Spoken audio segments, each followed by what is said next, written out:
Super Rugby, folks, in 2025 continues to deliver. I'm apologising to you up front for not doing more of these match reviews, but some of the results have been, just hard to predict.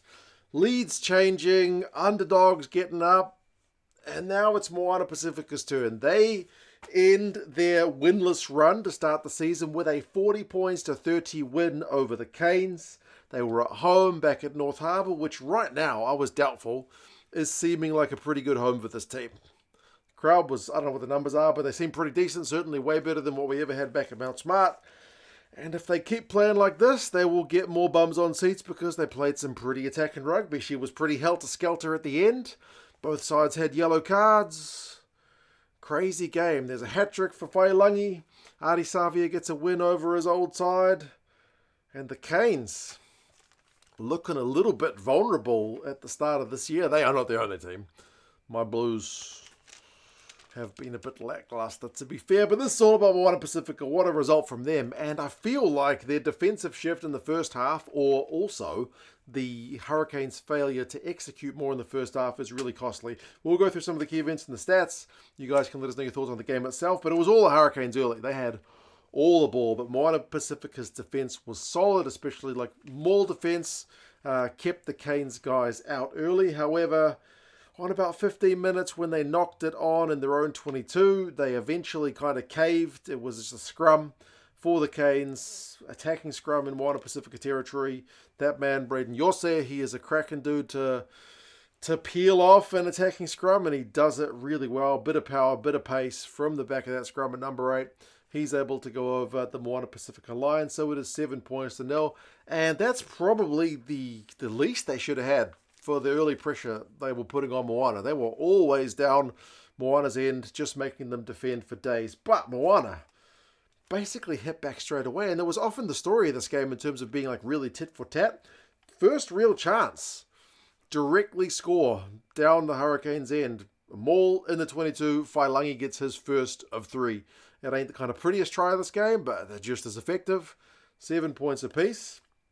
And then the tit-for-tat really starts to go on. Grad Shields has an offload, which looked to kind of be knocked on, but it's not. The officials, I think, did a good job not to just initially blow things up. They let play go on, and that man, Ruben Love, who was back in the squad for the Canes, because they've got a hell of an injury list, but he's one guy to have back. He was able to go over in the corner, 12 points to 7, and they checked it after the fact, which is probably what they should be doing. So the officials give them a shout out for that call. I didn't actually see the camera angle which showed that it wasn't a knock-on, but it wasn't. So 12 points to 7. Well done for the Canes for hitting back. But then Moana, that man Supo Tailea, he goes over from close range on the back of a really sweet Pellegrini 50-22. And that guy Pellegrini, because we've seen him play at international level before, he looks pretty sharp with that boot of his, man. He was really getting some good territorial pay. The 50-22 leads to the attacking territory, and then Tailoa, as I mentioned, is able to go over from close range. So 14 points to 12. Moana are now in front for the first time of the game. The Canes scrum starts to step up, put a bit of pressure back on Moana, but their former player, Artie Savia, captain of Moana in this game, he wins a turnover to give them a great counter-attacking chance. That meant Taumoi Folau, whose stocks are really, really rising with this season. He's been on fire. Down that right wing, he gets a big line break. He probably just needs to find the man on his inside, but he holds on to the ball, so it's kind of a blown chance. But the fact that they were on the attack meant that that guy, Yose, the initial try scorer for the Canes, he ends up conceding a penalty at the breakdown, and it is cynical enough for him to get carded. So that is still a win for Moana Pasifika. What can they do with the extra man? Nothing in the first half. The Canes are able to see out the initial part of that kind of man disadvantage period, but I honestly think they'll be disappointed with the first half because the Canes had 58% possession. They had 55% territory. Moana had to make 87 tackles to 55, but the Canes had dropped almost double the ball. 9 turnovers because they'd not just dropped, but lost the ball 9 times compared to the Moana 5. Second half, though, I think goes even upper level in terms of where the game is at. You get that man Pellegrini again with that boot of his, dink over the top. Moana gather it, then he puts another dink through for the speed to Taumoi Folau. He's able to go for a try, and it's a great conversion from Pellegrini again from the sideline. So they extend the lead, 21 points to 12. And then, holy heck, it is a double, quick fire double. This time it's Failangi. He gets it.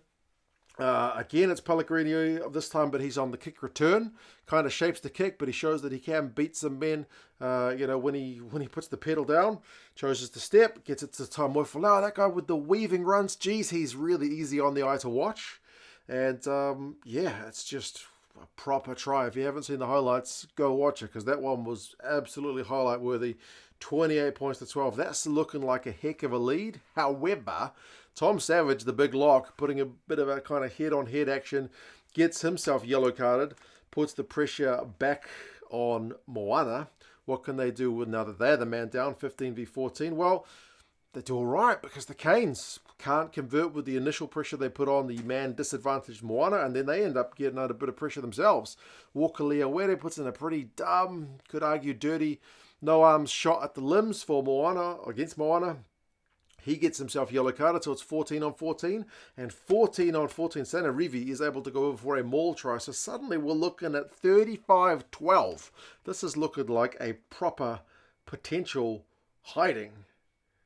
But the game still had more to go. Lakai was able to get one back, like at least keep the kind of hopes alive for the Canes with his try from close range after Roygaard, who'd come on, took a kind of quick tap penalty, tap and go, so 35-19. But then the Canes, like just as you're about to build the momentum, Pete Umanga Jensen continues the theme of the Canes conceding turnovers by just dropping the restart cold. Then the Hurricanes get pinged at the resulting scrum, which leads to Failangi's hat-trick. And Taumatene with the kind of wee pass through the legs was a nice way to get a try assist. So 40 points to 19. Again, the Canes are looking dead and buried. But the Canes didn't really give up. I mean, they'll still obviously be way disappointed with the scoreline, not even losing bonus point territory. But they kept fighting. Punivai got one from an attacking scrum. Roygaard with the pass from the back of the scrum. They had a nice set play there. That's Moana Pasifika's bonus point gone. We're at 40 points to 24. And here you feel like either the Canes step it up or Moana just start to look a bit fragile. Like it's way too easy for the Canes guys to get themselves into some space.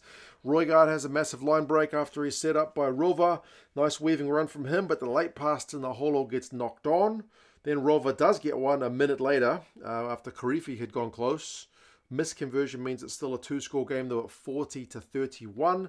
And you got another Hurricanes line break. You got that, again, fragile defense a little bit from Moana, but there ends up being another knock-on. The resulting scrum leads to a Moana penalty, which is more or less the way Moana see the game out. So at 40 points to 19, it probably should have been dead and buried, but there was still a bit of a question mark about it at the end, which will be a little bit of a concern for Moana, that the way they kind of didn't just kind of see the game out securely. But hey, I don't want to be a downer, because that's a hell of a win. 40 points to 31.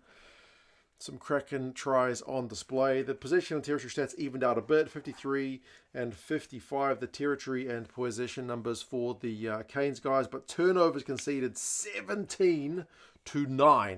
Way too much coughed up ball from the Canes, but some of that is the hard work from Moana, winning turnovers as well. Kicks from hand was 31-24, largely at the boot of that man Pellegrini. He was sharp. Roygaard had 91 odd meters, which was the most of the match, and from the bench, not a bad effort from him. Taumoi Folau had 70. Did pretty well. He looked sharp. Pellegrini also had 6 defenders beaten, so that guy is not just about his boot. He is an attacking threat too, but there you go. What a game. Good for Moana. They get their first win, and there's a few sides who were touted to potentially do pretty well this season who are still looking a wee bit vulnerable. The Canes are one of them. You guys let us know your thoughts on the match, and I will talk to you guys again soon. See you later.